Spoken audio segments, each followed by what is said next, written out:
Ou alors sinon on le met ici. Comme ça, tu regardes la carte.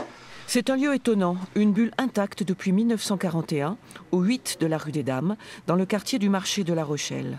Un vaste abri est alors aménagé pour les officiers dont les sous-marins stationnent à la palisse. Sous plusieurs mètres de béton, ils sont à l'abri des attaques aériennes alliées. Ils y vivent presque normalement. Il y a la chambre de l'amiral, les commodités, des moyens de transmission, l'armurerie. En tout, 240 mètres carrés miraculeusement conservés en l'état.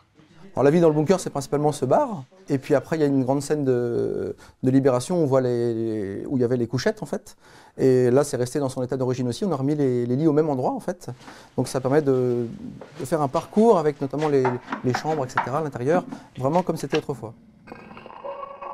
Oublié jusqu'en 1982, le bunker se visite pendant une douzaine d'années avant d'être fermé, puis réouvert parfois à titre exceptionnel. Le propriétaire souhaite alors le faire vivre, ou plutôt revivre. Les repreneurs, deux frères spécialistes de la Seconde Guerre mondiale, mettent aujourd'hui en place une nouvelle scénographie. De nombreux documents et objets d'époque restituent l'atmosphère de cette vie confinée, entre soi, jusqu'à la libération.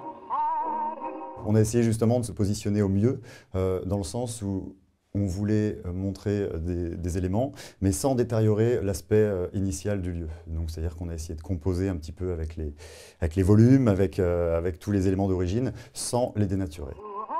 Le plus étonnant, ces fresques d'époque, très bien conservées, peintes par deux jeunes femmes stylistes venues spécialement de Hambourg. Le bunker ouvrira ses portes, blindées bien sûr, dans un mois.